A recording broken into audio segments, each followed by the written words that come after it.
Welcome to my channel, Chronicle History. Today I will tell you a story that will stay in your heart for a long time. A story of courage, loss, and truth.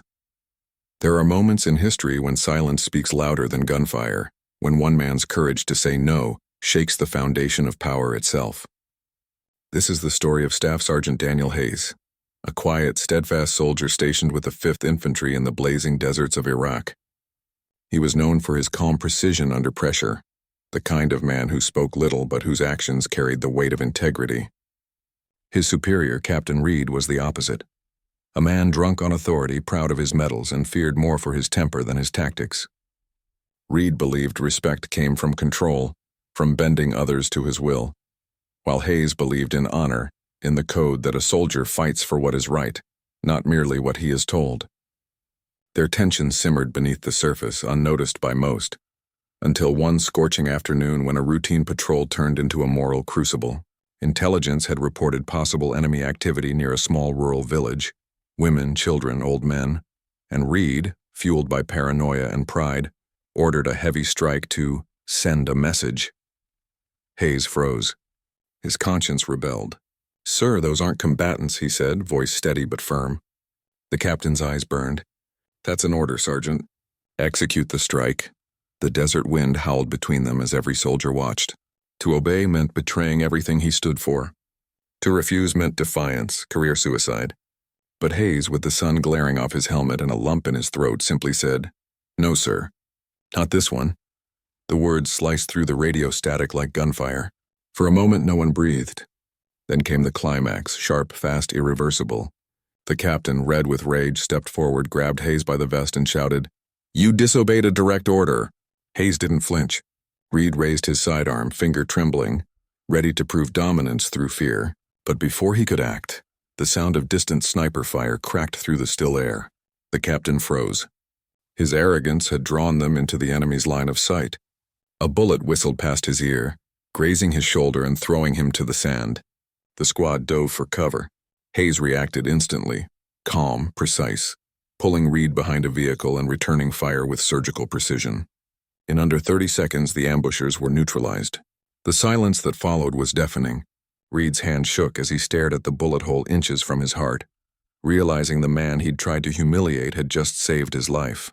The battlefield fell completely silent, and not from fear but from revelation. When the dust settled, command arrived. Reed, bandaged and pale, stood before his men, haunted by shame. The report was filed, by the book, but everyone on that base knew what had really happened. Hayes was summoned by the Major General himself, who studied him for a long time before speaking. "You understand the cost of defiance, Sergeant?" Hayes nodded. "Yes, sir. But I also understand the cost of blind obedience." The general's eyes narrowed, not in anger but respect. "You saved lives today, including your captain's. The hardest battles are not fought with rifles, but with conscience." In the mess hall that night, the soldiers sat in uneasy silence. Reed entered, arm in a sling, eyes hollow. Without a word, he crossed the room and extended his hand to Hayes. "I was wrong," he said quietly. "You did what I should have done." For the first time, the men of the 5th saw humility in their captain's eyes. From that day on, Hayes wasn't just another soldier. He was a reminder that leadership without morality is tyranny in uniform.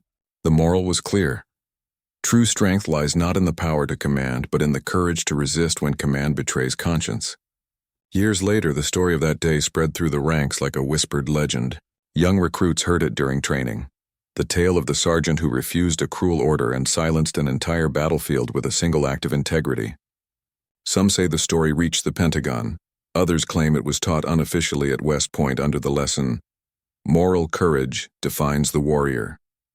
Captain Reed retired quietly, often seen at veterans' events with a scar on his shoulder and a haunted gratitude in his eyes.